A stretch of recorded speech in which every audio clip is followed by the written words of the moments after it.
Now we're recording. So welcome to this IACD webinar.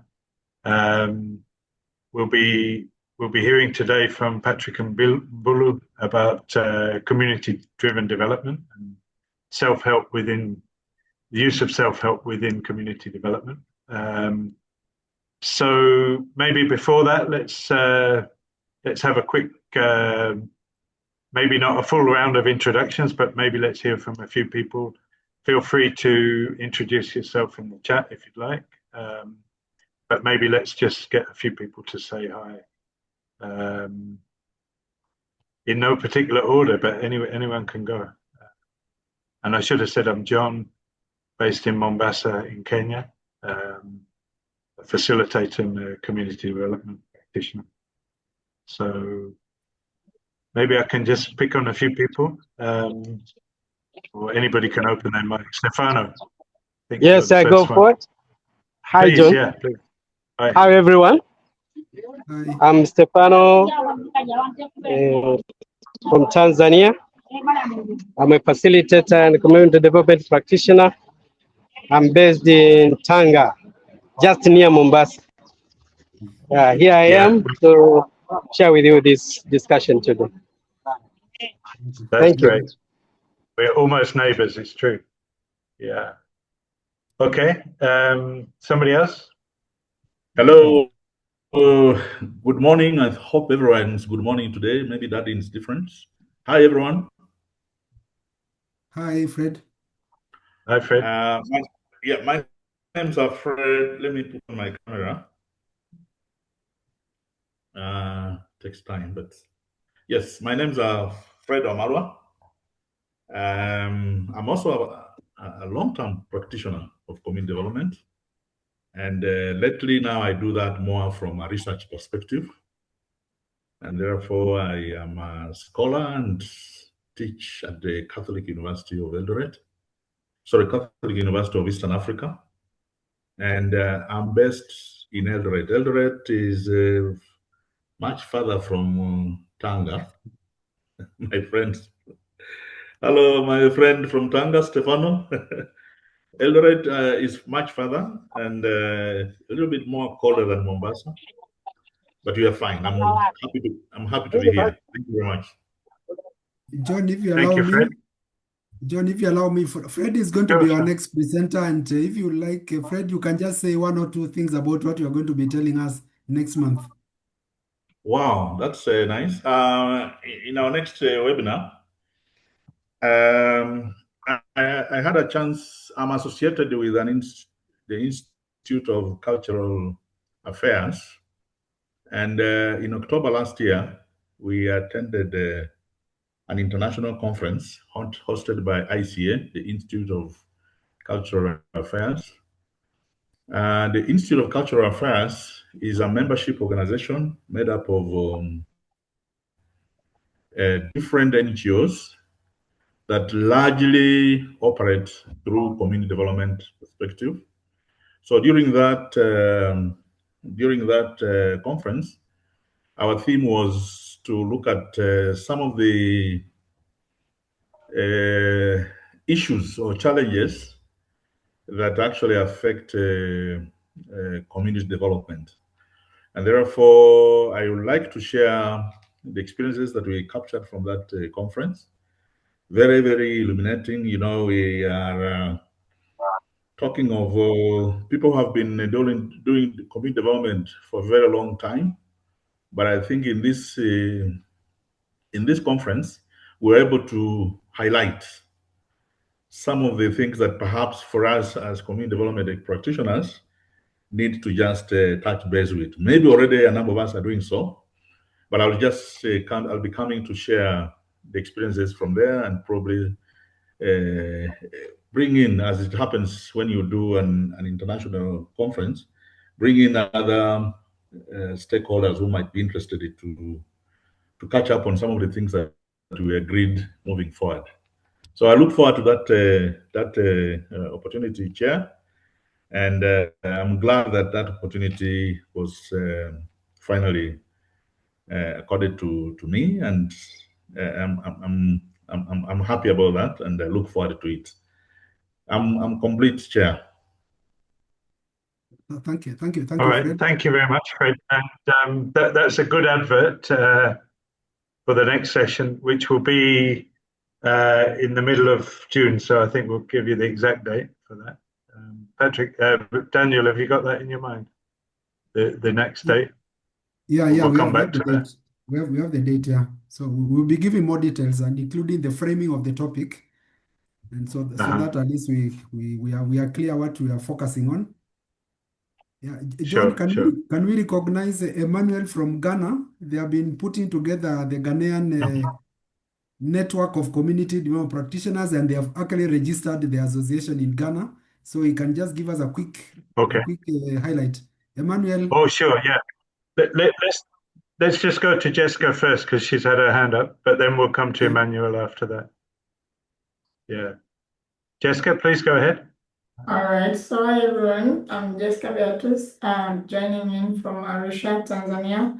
I am a facilitator and an administrator by profession. I am also a leader to my community. I am a founder of an organization called With Life Africa Initiative, mainly focusing on creating awareness and educating the community on issues related to trauma and mental health. And I'm currently serving as a chapter secretary for IAF Tanzania. Thank you.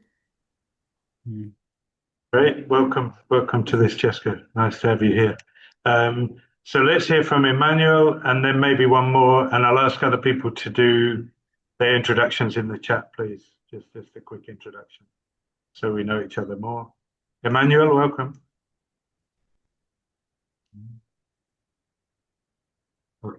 Okay, I'm not sure if he's not getting through. But anyway, we've heard the progress in Ghana, which is good to hear about. All right, anybody else like to say hello?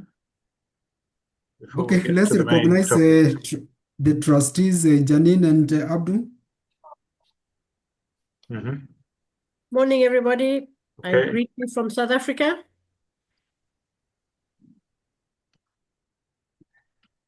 Abdul. Hello to everyone. This is Henry from Kenya. Thanks, Kenya. Henry. Good morning, Abdul, everyone.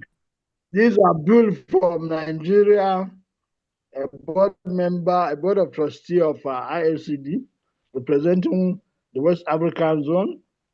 I'm happy hearing all the good things that are happening. It means that what is expected is that we should put more effort, and then we shall now get to the expected target. Thank you. Great, thanks, Abdul. Welcome. So maybe for those who don't know IACD, we've got 3 representatives, trustees on the board, which is people you've just heard, Abdul, Janine, and Daniel. And then quite a big membership across the continent, but I think we'll be sharing links for people to learn more about IACD as we go along. But I think we need to move now to the main topic of the day, and it's really a pleasure to introduce a long-time colleague and friend, Patrick Mbullu. We have a long story going back to 1999. We just realized that's more than a quarter of a century. So yeah, welcome, Patrick. Pleasure to have you here, and over to you. Thank you very much, John, and welcome to all the participants. My name is Patrick Mbullu, and currently based in southeast of Nairobi, a place called Watema. That is my village, and is in Makueni County. So thank you and welcome. So I'll be talking very briefly for say 20 minutes, if that, around our experience of community-driven development in a self-help group that I'm part of. I'm participating in it. So that will be kind of my presentation. What is our experience on doing that? So Janine, the next slide. So the journey started in 1980 when I trained as a community mobilizer, a practitioner and a facilitator with the Institute of Cultural Affairs, and you had a number of us who are participating are part of that. So Wamalwa, I will be skipping some of the challenges that you'll be talking about in the next webinar. So ICA, as Wamalwa said, is a network of autonomous NGOs, and we are all over the world. It has three philosophies of development, or what we used to call human development. And that is, if development is to be sustainable and catering to human areas, it has to have economic, political, and cultural dimensions. And those, in our historical way of thinking, the two have been dominant in development and the cultural was ignored. So ICA actually specialized on the third one without ignoring the other two. The issue there was development in most African nations, or actually actually in general, is government-led. So a top-down approach and not reaching the poor communities who are down, who actually need the resources. Next one, Janine. So ICA's approach has got a number of elements which are about development to be has to be responsive and participatory. It has to be comprehensive, looking at all those three dimensions. It has to be holistic, and for it to be sustainable, interconnected in different elements, it needs to take time. Development is not a quick fix, and we as practitioners need to be, we have to have neutrality in our dealings with it. So the key dimensions of that, the key dimension to sustainability are economic, institutional, social, environmental, and these are important if we are going to find a change or into approaches to poverty. Next one. From ICA, I participated in a number of research-related areas with another institution called the African Institute for Community-Driven Development, or Kenya IACD, which was based in South Africa but working all over Africa. And IACD is an African Center for Expertise on Community-Driven Development and Sustainable Livelihood. Its main focus was on looking at livelihoods and the challenge of how services can reach communities. So the linkages of micro to meso levels, and his focus was actually not looking at the problems, but actually what are the strengths of communities that actually need to be harnessed. And so a number of pieces of work emerged from that Kenyan dealt with, which was local government, particularly around planning. How do we get the local level of governance to actually plan for development? And one element of that was the development of a service called community-based planning, which was actually applied in a number of countries, South Africa, Uganda, Ghana, and other areas. And then also areas around how do services actually reach communities. And one of the Kenya's strengths was all its work was action learning led. Everything has to be linked from doing action and learning from those actions. Next one, Janine. So his approach to community-driven development was what I said around livelihoods.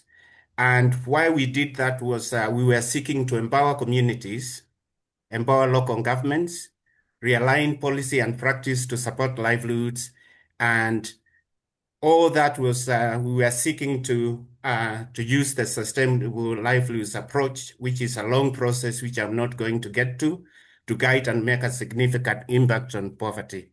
We may need to get at some point another webinar to look at the sustainable livelihoods approach, because I think it's something that actually can get a lot of our work in community development to impact on poverty.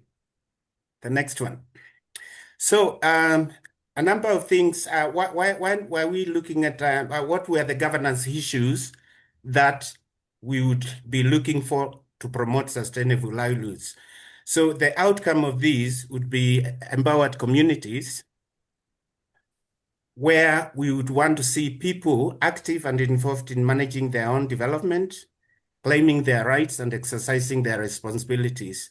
But the key question is there, when we are talking about active and involved people, what about the poor? Are we actually involving all sectors of the community or the elements of well-beings? And one way of doing that was actually using the community-based planning, or how do we get parents involved in their schools, in self-help groups? Those are ways in which we can get people involved and active in managing their development. The second element, as second governance issue, was around a responsive and active, accessible network of local service providers who can be community-based, could be also private practitioners or part of government which is providing that. Examples of that would be community health workers. That was in South Africa. In Kenya now, I understand they are called community health promoters. We have people who are animal health workers, or they are para professionals. We have communities who are involved in savings and loans groups. And there are many examples of that where you can actually get networks of local service providers. The next one, please. And the second element was, how do we strengthen? We wanted to see local government strengthens. In South Africa, we called them districts. I think in Kenya, they are called ward level governance areas. And in there, we would want to see local government level services facilitated, provided or promoted effectively and responsibly, coordinated and held accountable. And examples of that was local government, improving local government delivery with clear plans and budgets. For example, in the work I did in South Africa, we worked a lot on integrated development plans and the implementation and budgets being allocated and implemented through the community-based planning. Also issues around accountability. How does the local government actually account to the lower meso level? And improving inputs to communities to guide the plans that have been developed. The fifth one, okay, there's a fourth element in local governance, which is about the upper meso level, where the county work is to support and supervise the wards or the districts. The other one. So the last one is about as the center, which we would like to say a center which is aligned. So at the national level, their role should be strategic, providing strategic direction, redistribution of resources and oversight, and responsive to community and local governance levels. This would look like improving the policy, promoting planning elements. For community health workers, should these be volunteers or should they be provided with stipends? Also increasing distributions in communities. For example, in South Africa, every ward that created a plan at a 50,000 rand allocated to it so that they can actually implement their plans. Then the international level, which is where governments have these multilateral arrangements, their role should be about supporting capacity of nations and regions to address poverty. Second one. And as I said, big focus of Kenya's way of doing work in all those elements was about action learning. And the cycle there is actually looking at the top. There is, you identify an issue or the changes or outcomes that you want to address. You learn from experience. So most of our work was around looking at examples of good practice. Where has it worked? How did they do it? And then out of that learning, you develop an approach. And then you identify pilots that you would you'd set up. In most of our work, we actually try to do more than one pilot. So a program that I ran, which was on community-based services, we had 5 countries where we were piloting so that we can learn from each other. We evaluate that, and then again, we look at what have we learned so that we can go back to that cycle. So that was Kenya's approach to community-driven development. Now I'll move to our examples of doing this in Kombuni. So Kombuni Water Development Self-Help Group was established in 1989, and the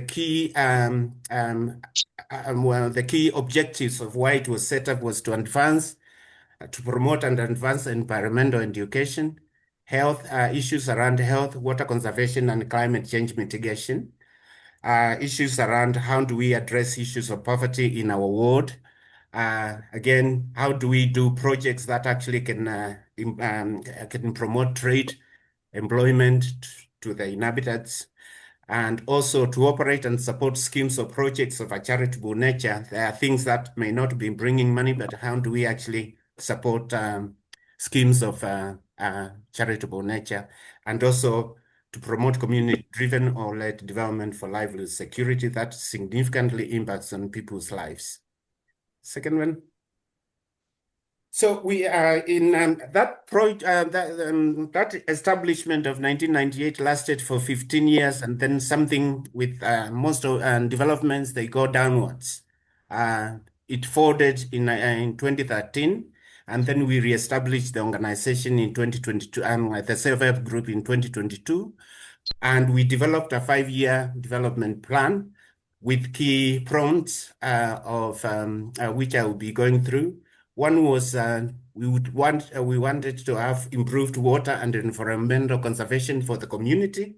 Our area, as I think Daniel and some of you will know, is semi-arid, and water is an issue. We do get we do get rains, but the water goes to Mombasa.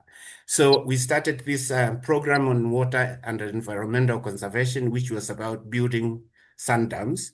This was to help us capturing the water and having water throughout the year. I don't know whether I can go deeper into that, but you can ask questions how they work, the sand dams. The second strategy that came out of our strategic plan was, the first one out of the broad purpose, which was about water conservation and environmental conservation, was we wanted to have women and girls having access to clean, safe, and sufficient water throughout the year. The whole construction of a sand dam is a big project, and we partner with an organization called the African Sand Dam Foundation. They provide the cement and other materials and the technical know-how. The community contributes with a voluntary labor. We have to extract all these rocks, and it's a lot of work. A dam may take up to 2,000 bags of cement and about 600 tons of these stones and cement. Next one. So that was our first strategic direction, was about women and girls. The second one was about water and environmental conservation towards climate change. Looking at how actually we can start tackling this issue of climate change. And as I said, environmental issues around our area is drought, and also unsustainable ways of using that. So we are starting to use this water in a sustainable way, not using generators, but using solar panels. And this third one, was another strategy was to look at ways in which we could increase food production so that we can have food security. And in that, we have a number of demonstration farms where we are practicing good practice or good farming practices with certified seeds, where we can actually have food stores. We can have food store where we can actually give farmers or members of the group seeds during planting season. And this is an example of one of the demo plots where we are practicing that. The fourth strategy, Janine, was about women and girls increasing their income through flexible and affordable financing. And in that, we were trained. Normally in Kenya, we have what we used to call merry-go-round ways of raising funds. Mainly women are very good at doing that. But as a group, we were trained in loan and saving schemes. So every month, members invest they pay shares and they can borrow money, which is actually lent at a very low level of interest. And people are able to start doing their own projects. This is an example of a farmer who is actually using their loan to grow crops in their shamba. A shamba is a small plot. The fifth one, which was we had five strategic directions, was actually how do we strengthen or build the capacity of members with skills so that they can actually start adapting to climate change and be resilient in climate change. So here, actually, ICA UK funded us our first training program on climate change, and we trained a number of self-help groups who are actually implementing this kind of work. So I think we are moving towards all these issues. The next slide is kind of starting to looking at how we have done that, or is actually generalizing in all those areas of development I talked about, is about learning by doing. And as you noticed with the first two areas of approaches, we need to learn from what we are doing.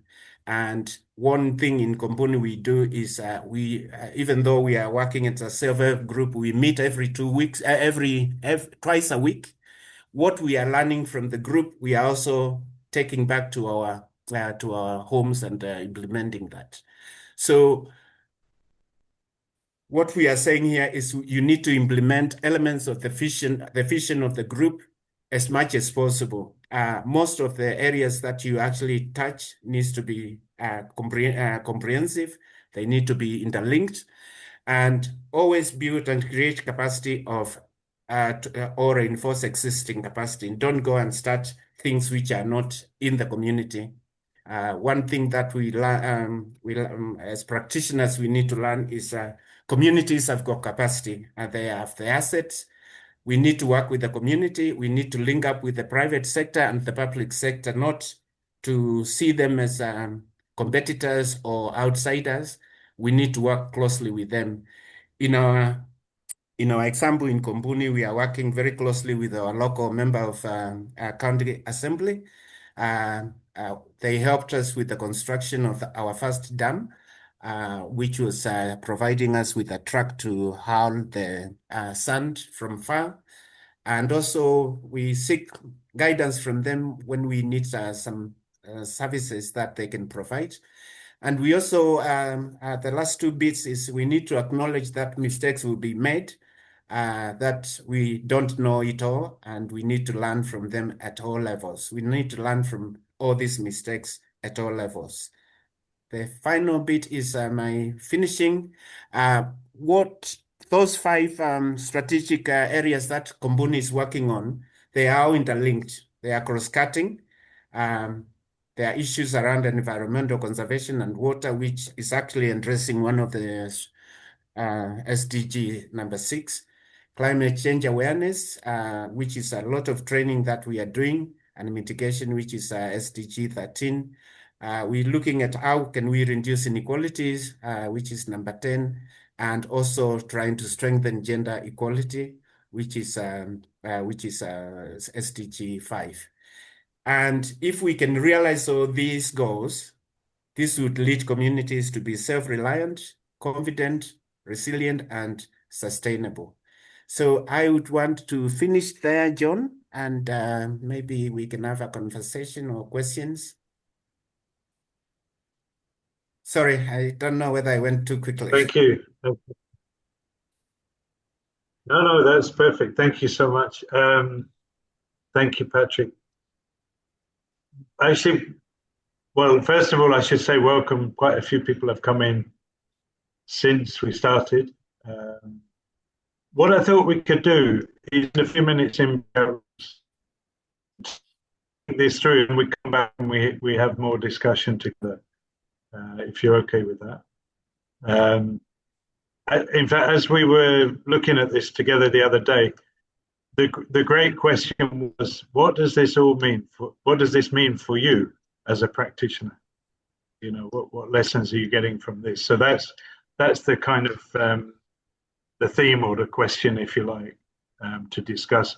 So I thought we could spend 15 minutes in breakout rooms, and I've got 4 groups of about 5 or 6 people in each, and then let's see what comes out of that, and maybe when you come back we can hear some of the key points from the discussion. So what are you getting from this presentation, and what does it mean for you?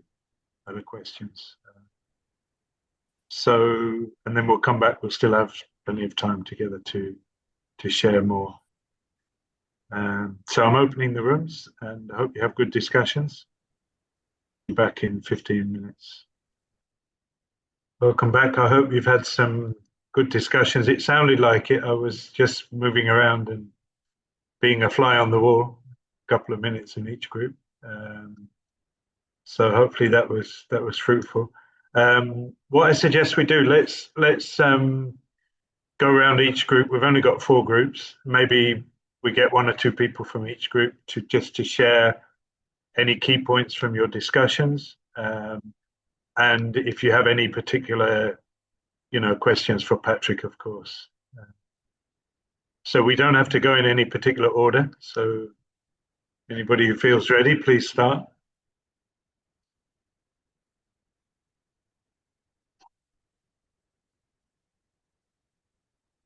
Or should I give us the order where we go? Sometimes you see group 1 are waiting to go first, eh? Because they always imagine they'll be first, but sometimes it's good to, just to challenge that a little bit. So let's start with group 4, eh? And that was Boniface, Duvet, Fred, Loy, Milka, and Mumu. So maybe anybody from that group, would you like to just share some key points that you discussed and any particular questions you've got for Patrick? Yeah, thank you, John. Can you hear me? Yeah, sure. Yeah. Yeah, my name is Boniface. I'm based at Chuka University. Our group came up with 4 issues that we felt perhaps the presenter can shed more light. The first one was the political interference. Mostly this project, we have witnessed politicians hijacking, either at the middle, once everything has been done in the planning phase, then they are hijacked. Perhaps how have they been overcoming this? Because it looks like it's an obvious political interference. For instance, in Kenya. Then the other aspect was the aspect of policy. For this project to be sustainable, we have to think more critically about policy. And policies are either at the county level and the national level in the context of Kenya.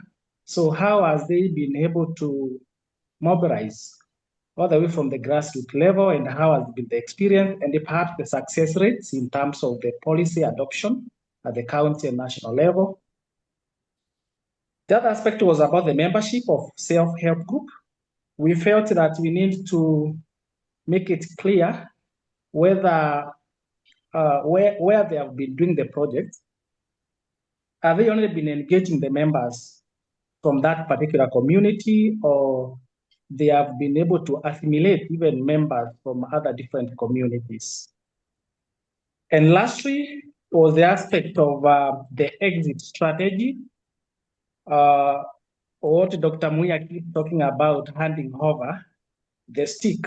So at what point do they hand over the stick in terms of structures of continuity? How sustainable are they?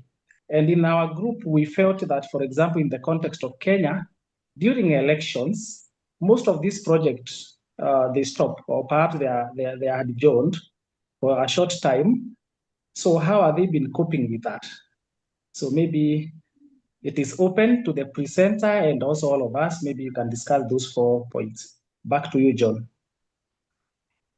That's great. Thanks so much, Boniface. Anybody else from that group, or has he captured it very well? Is there anything else?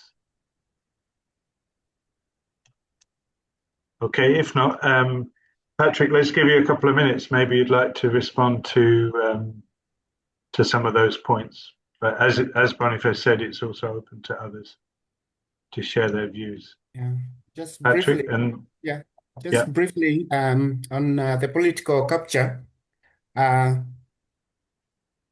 There's the slide about Kenya, where most of my experience about political capture. The one way to avoid that is actually to involve them from the beginning of your initiative. Having all stakeholders that are interested in the issue actually on the table. If we sit on the table, we iron out the issue. We iron out the differences. We haven't had that much of a problem with our government. I said our key collaborative partner is African Santam Foundation, and they're actually very opposed to government being an implementer of self-help groups.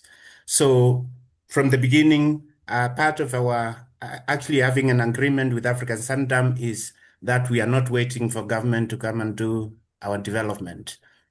And where we need them is where we kind of say, where can we collaborate with you?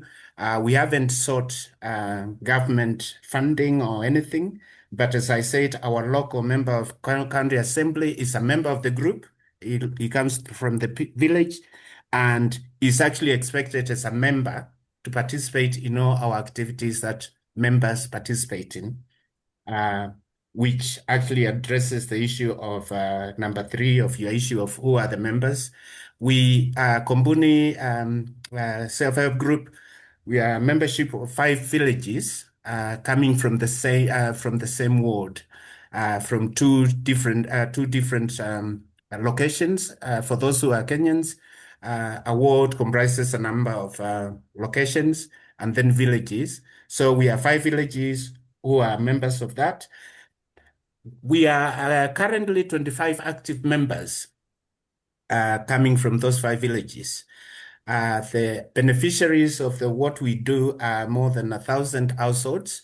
So these villages, the 5 villages, we 25 members, you would say households of 25 members who are doing work for a population of 1,000 households.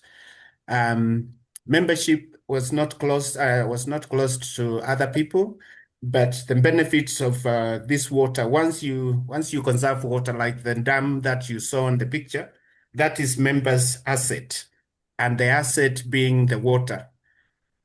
If people want that water, like a farmer who wants to grow crops using that water commercially, we have an agreement with that farmer to buy water so that members of the self-help group can benefit. The second issue that you had raised was around policy. How have we engaged with policy? I think it kind of links, in my understanding, it links with that first issue of political interference or capture. Policy in the sense that for us to partner with African Santam, we had to have a 5-year agreement with them, how we are going to work with them, how we will continue working with them. Our commitment was to build 5 of those sandams. I don't know whether we will meet that within those 5 years. Otherwise, we are already in year 3, and we have only built 1, and we're in the middle of building the second one. A challenge there, and I don't want to get to that mainly because Wamalo's presentation next month may touch on that, is most of the members that we have are aging population. We have an issue of engaging youth because this is voluntary work, and most young people are either working on these casual jobs on a day-to-day basis so that they can feed their families. Others are in towns. So in terms of policy, the only arrangement we have is we will own the project. Africa Sandam, after 5 years, will exit, and Kombuni members will continue running their own project, which also touches on the issue of sustainability. The whole concept, which I think is a learning for us, is how do you actually own the product of what you are doing? Our ownership is actually around our labor contribution. Members actually put a lot of work, contribute according to their ability. And that could be because when we are constructing the water dams, we have to cook and we have to eat. So an elderly woman may actually be assigned to cook for us so that without having to lift all those stones. The exit strategy that we have is we don't see ourselves, because this is a self-help group. This is not a project. As a self-help group, ideally, is the generation after me, after us, will continue seeing the benefits of this these sandams, and will continue the self-help group onwards. I don't know whether that answers Group 4's comments or highlights. John, thank you. Complete. Thank you. Thanks a lot, Patrick. Thank you. Yeah, let's go to another group now. I see Jessica's got her hand up, so Yeah, I'm sure you're going to actually, talk for your group. thank you, John. Actually, for me, it wasn't a reflection from my group. I had a question, like personally, I wanted to ask a question first. Can you hear me? Not very well, to be honest. But please go ahead. Let's hear some of the points from your group. Yeah, I wanted to ask a question. What are other projects that you do apart from the dam construction, ensuring that water is available, agriculture? What are other projects that you do? And since John saw it is good for us to be part of this impactful session, I just wanted also to know how can IAF participate or be part of the project that you are doing, considering that we also work with communities, we facilitate on our impactful and sustainable development in our communities. How can also IAF be part of the work that you do? How IAF can get involved in, maybe if you have your projects, can you need to recruit facilitators? So how can it be a collaborative thing? Thank you. Okay, I think the second part of that, I'll try and answer it probably with help from Daniel or Janine. But Patrick, the first question was, are there other projects that you're doing with Kombuni apart from the Sandam work? What other things are you doing?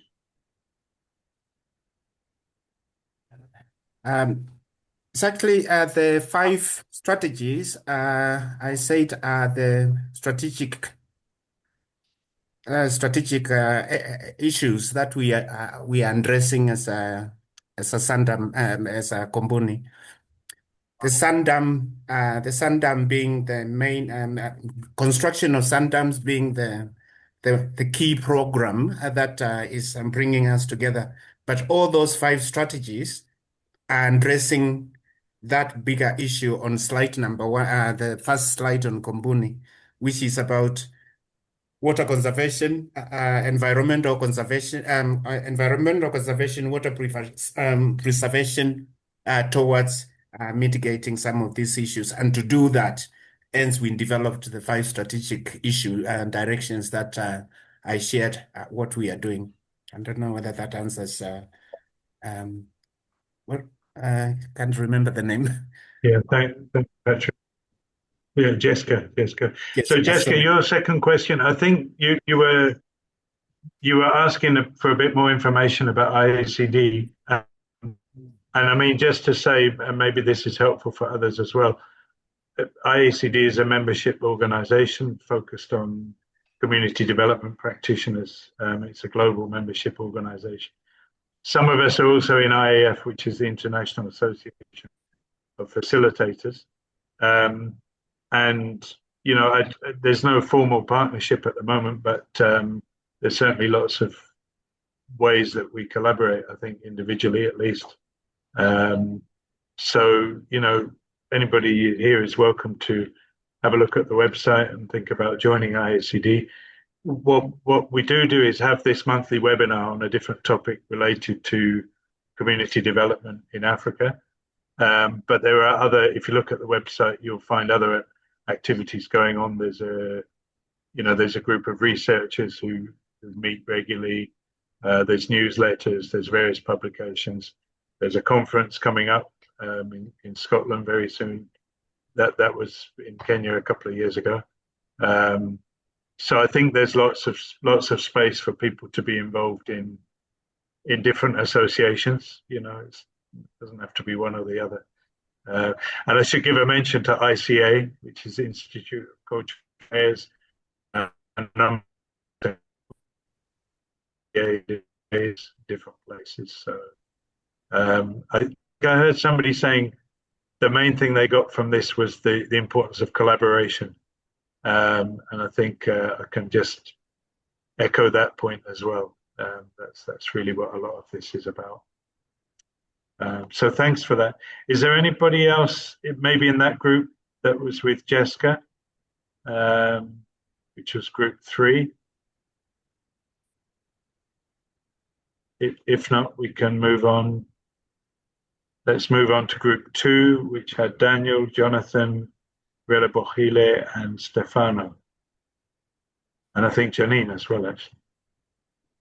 So anybody from that group, would you like to share some of your key points, or if you've got any particular questions for Patrick? Yeah, John. Uh-huh. So, yeah. Daniel asked me Hello. to take notes, which I wasn't very good at, but but a lot of the conversation that we had was just recognizing the value of the savings and loan or self-help group association as a vehicle for development in a community.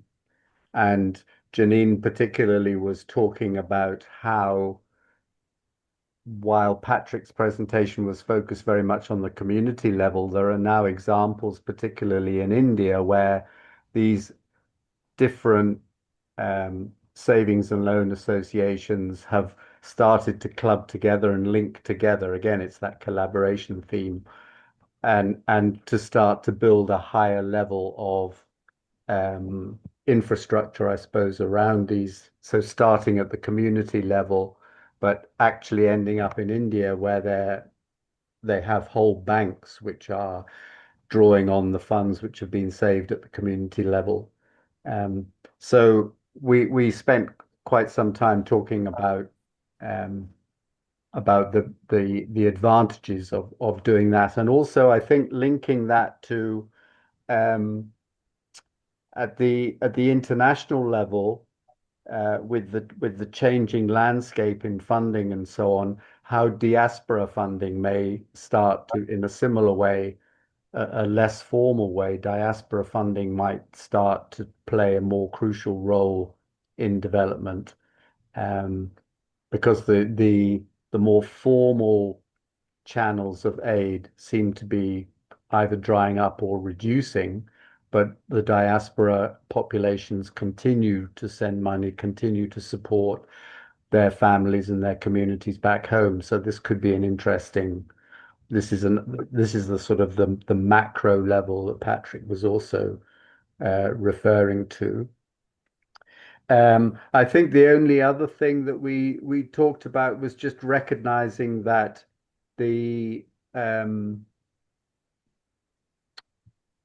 while obviously you've got the practical projects, like the sand dam, like the growing of the the crops and so on.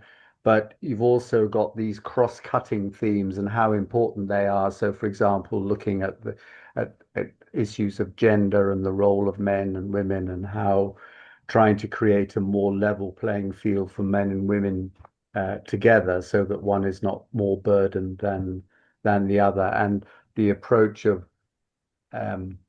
learning by mistakes and just being ready to adapt and respond to what's going on. Daniel, Janine, was there something, or Stefano even? Stefano, by the way, is on a bus at the moment in Tanzania, so he's he was in and out a little bit. But Daniel, Janine, was there anything else that I should have added? Also, the key thing that Patrick mentioned was the fact of the durability of projects. You cannot have sustainable quick fix solutions, and there's always the tension between community-led programs, sustainability, and the reliance on funding, external funding, which is why the self-help groups and the loans are so key, because it then cuts away that need to make a donor happy by saying, I need this money spent by December, and I need your business incubation center up and running by June, that sort of a thing. So I think the whole issue of sustainability in community-led programs is so important, that it takes time, and we have to tell donors this. We have to let them realize and understand that these things take time. If they're going to be sustainable and they're going to be grounded in a community, they have to allow it to be a slow process. Yeah, just to add the aspect that Janine is indicating, the aspect of having the project being community driven, that way you enhance the horizontal linkages within the community, but also there's also the vertical linkages with the duty bearers. Again, from the donors, where now like the county government becomes a part donor alongside the main donor, who is now the Sundowns agency. Hello? Yes, Stefano, we can hear you. And congratulations. Yes. Joining a webinar from a bus takes a lot of courage.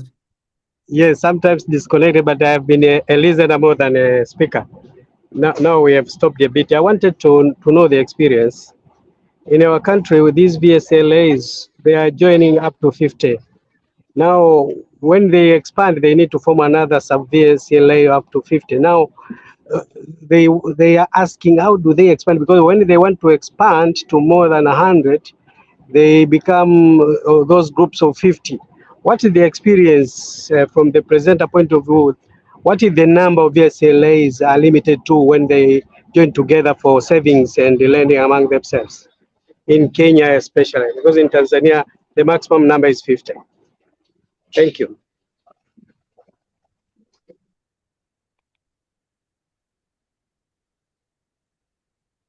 John, you're on. Did you hear the question?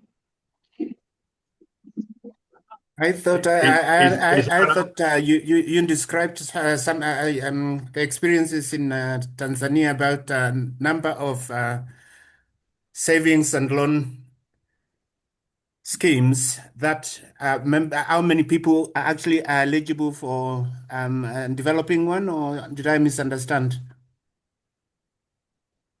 Yeah, I'm asking, in Tanzania, the VSLAs, the registered ones, they join up to 50 individuals in one VSLA, they are registered. Okay. Now I'm asking Kenya, do you have a maximum number, or they can join to endless? I think we are talking at two different levels. I think Janine was talking about stockfields in South Africa, and in Kenya we have what we call merry-go-rounds. Merry-go-rounds can be just it was mainly a women's groups self-organizing, and there could be any number of women coming together, 5 of them. But what I think you are talking about is what in Kenya we are calling SACCOs. SACCOs are big entities where people who are employed by different either in the private sector or in the public sector. They come together and invest. And I don't know the experience of SACCOs. Maybe Henry may, because I know he's a member of one, or is a board member of one of those. The self-help group is the lowest level of organization, and it doesn't have to have maximum numbers of beneficiaries. And as Kombuni, our focus, savings and loan scheme is just an element of the activities that we implement as part of our community and development in the local area. Sorry, someone else may add on that, but Henry may be able to advise you on the SACCOs in Kenya, or Daniel.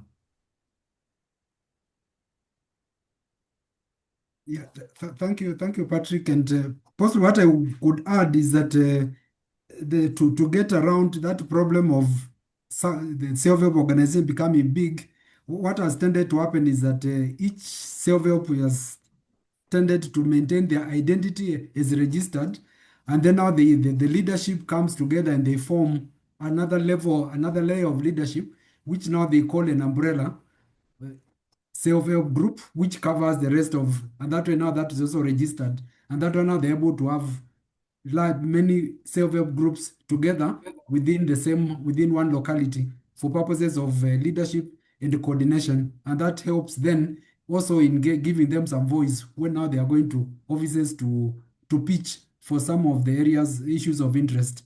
And I think it's in the same light that Janine was talking about the Indian experience, where now there has been a whole process of federating up to the national level, so that now there is the self-help groups ultimately have an organization that comes up all the way to the national level. And given the resources that they have, then of course, then they are a major economic force besides being a social force, political force.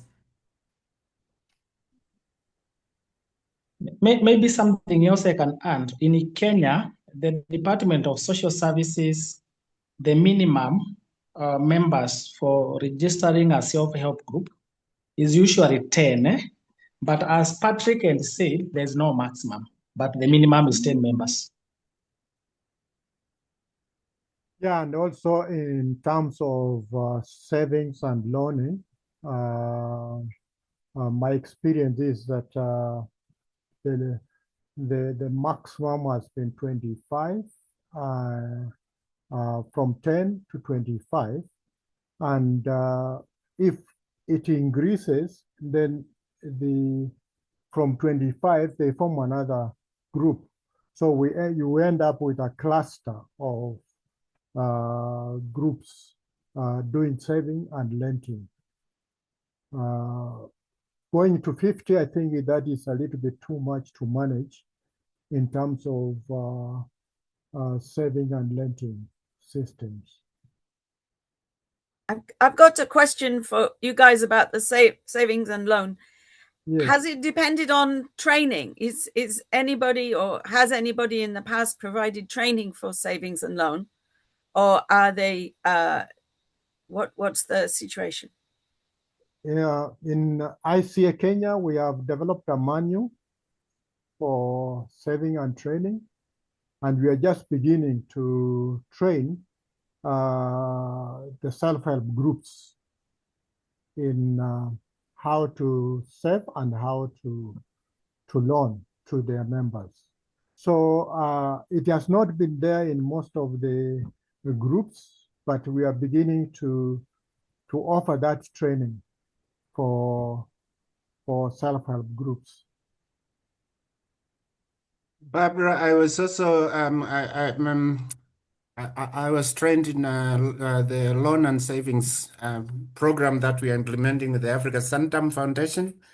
It differs quite a little bit on the levels in which you can you initiate the program.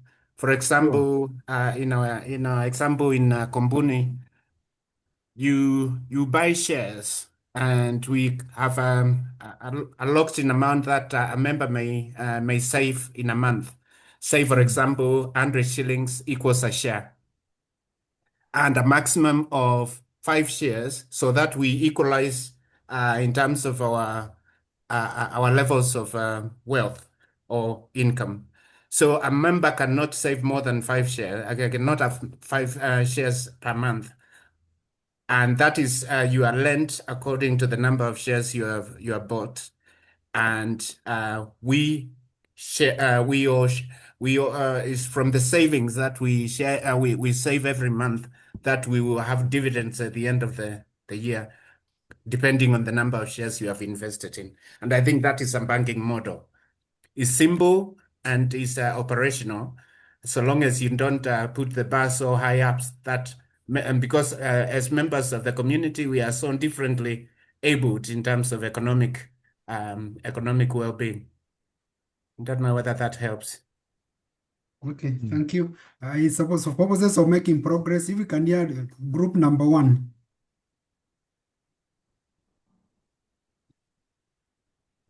Any feedback from group number 1? Is that group that had Barbara and Dominic and Francis and me? Yeah. Okay, I think most of the issues was raised about handing over, which has already been discussed. And the other issue was, how do you collaborate with the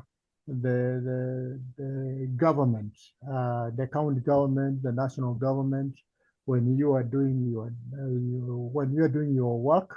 And I think it was also explained a little bit with Patrick, who said you engage them from the beginning so that the roles of each is spelled out. So you don't bring them in the middle, and that's where there is an attempt of taking over. But when they know from the beginning that their role is ABCD, and each one knows their role, then they play their role. We don't have a problem with it. I think that is the way Patrick had explained. So it was one of the questions that were raised in our group. If there is another one that I don't remember, please, can you, my team? Can you Thank say you. something? Members of the group have input to what Andre has indicated.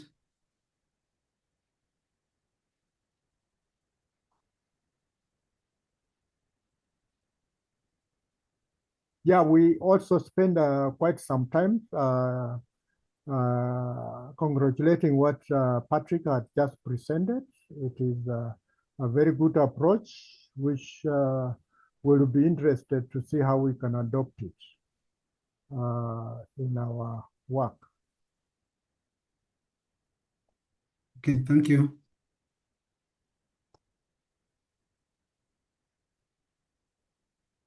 I think Henry covered what we talked about very well.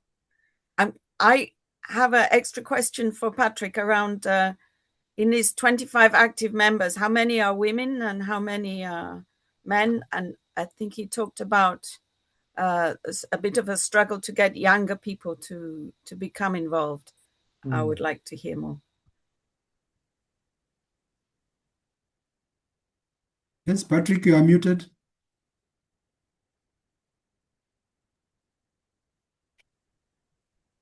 We have 16 women and 7 men, but these numbers are a little bit strange because, as I said, in our cultural structure here, the Kamba system is mainly women who are in the villages. Majority are women. The men are normally out looking for work. So you find actually on a day like we meet twice a week on Monday and Wednesday. You find like a day to day we are doing our table banking. That is the loans and savings. You find majority of the people who are there are women. There may be 3 men or 4 men maximum, but they will have the men will have sent their wives to participate. So it's interchangeable, but the gender participation is women more than men.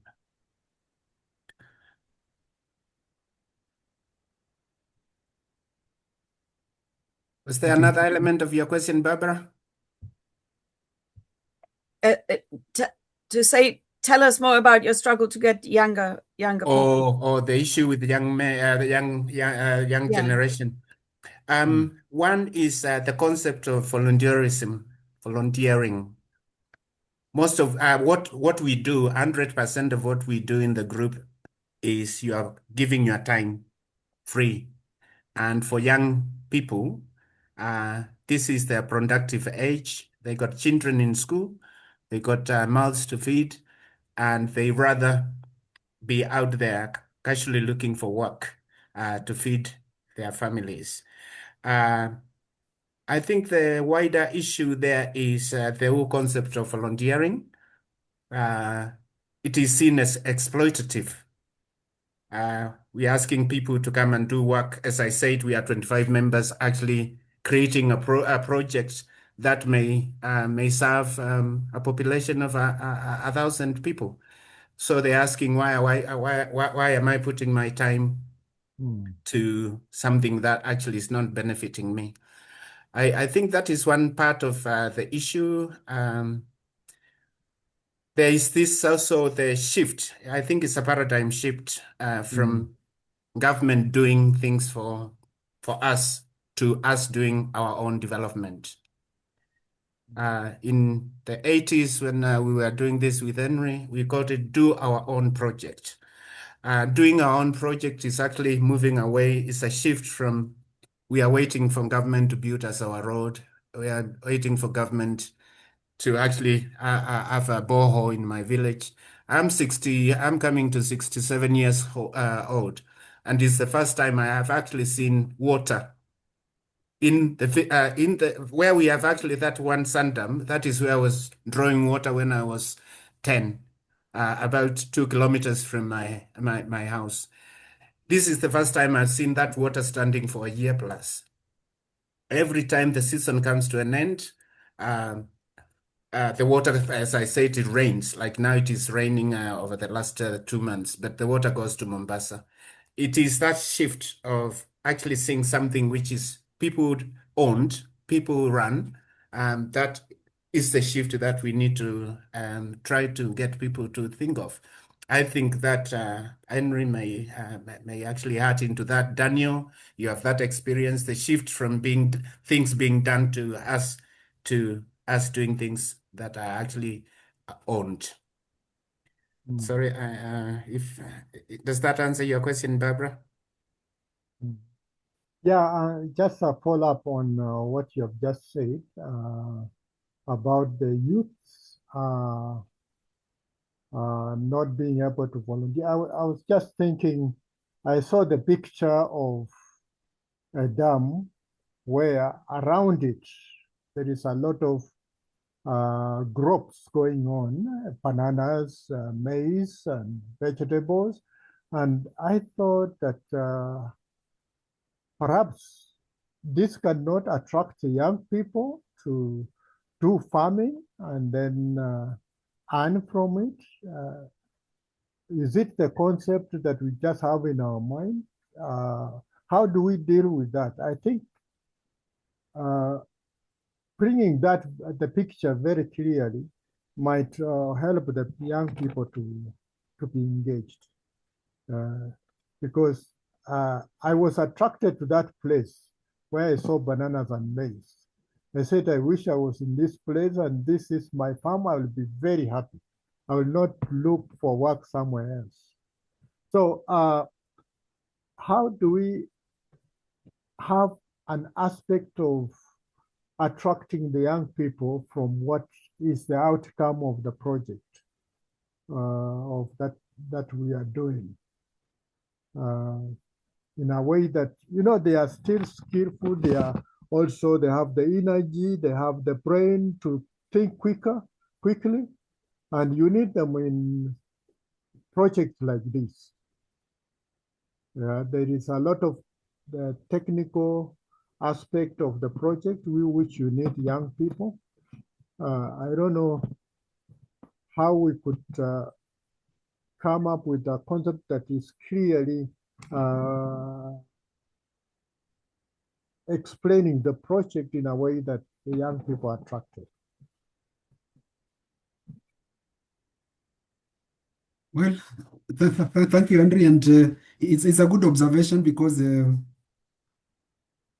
getting young people to appreciate that again, you can also generate livelihoods and build a livelihood out of agriculture is something that again we have to contend with, given that the kind of education system that we've been giving, the kind of promise we are giving the young people is that you go to school, you're going to get a white collar job.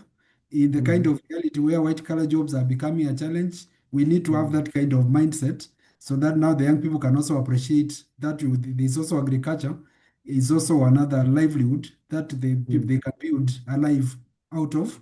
I had an experience very quickly in Homa Bay. We visited a group of young men, some of them just newly married, and they were running borders, and it was they were not getting income because the running borders is in that area is masculine. But then now it came to a point where they were introduced to growing vegetables, and when they got into it, they were appreciating that they were able now to get money on a daily basis, and now they have less conflict with their wives because at least even now they're able to provide very income to run the households very easily in their homesteads. And then they were saying that they have stopped now actually going now to hang out in the border sheds, and now they are spending a lot more time in their homesteads. Of course, back to what Mbullu is indicating, it looks very rosy, but that region Mbullu is operating from, of course, water is a major challenge, and that's why he's saying seeing water standing throughout the year, that's already a huge achievement. For many of us, we are running away from water. That place, getting water standing, is a huge. It's a key resource, and therefore that makes a lot of difference in terms of what now Mbullu and the group are trying to do. So in the interest of time, unless there is anybody who has any quick comment, we can move to concluding. Any quick comment, any quick observations? Daniel, I wanted just quickly to say I was trying to see whether I can get the link posted there, but if Janine, you can go to Africa Santam Foundation, you can put that link there. There are a lot of case studies on what Henry is doing. Young men who has actually left Nairobi to come to the villages where there's a Santam. We are just one out of so many in our KH ward. There are 13 groups, self-help groups who are actually doing this. And they are young people who have actually come out of towns to come and do exactly what, Henry, you are commenting on. And they are earning a livelihoods better than some of us who have lived overseas. Someone earning a week more than 80,000 shillings is a lot of money. And it is throughout the year. As you can see, with that water, you can farm. Normally in my village, we farm twice a year. This farmer is farming throughout the year, so he has got 4 harvests in a year rather than 2. So I just wanted to say that, Daniel, quickly. There's Janine, if you can just put that link on Africa Santam, or people can just check it out. There are a lot of good case studies of what communities changes that have happened due to these Santams. Okay, thank you, Janine. If you can find it. Any other quick comment? And can I recognize the duet, our elder? And if you can say hi as we close.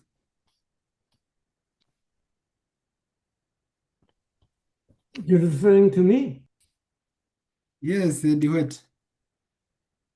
No, thank you. It was a very, very good presentation. Thank you very much, Patrick. I think we get the message, and like Janine said, and also from our group, Fred, it's a long haul. It's not easy. It's always difficult, but we would love to see that we pass the baton on to the next group that's going to take the lead in all of these projects. It's so important. You know, you have the initiators.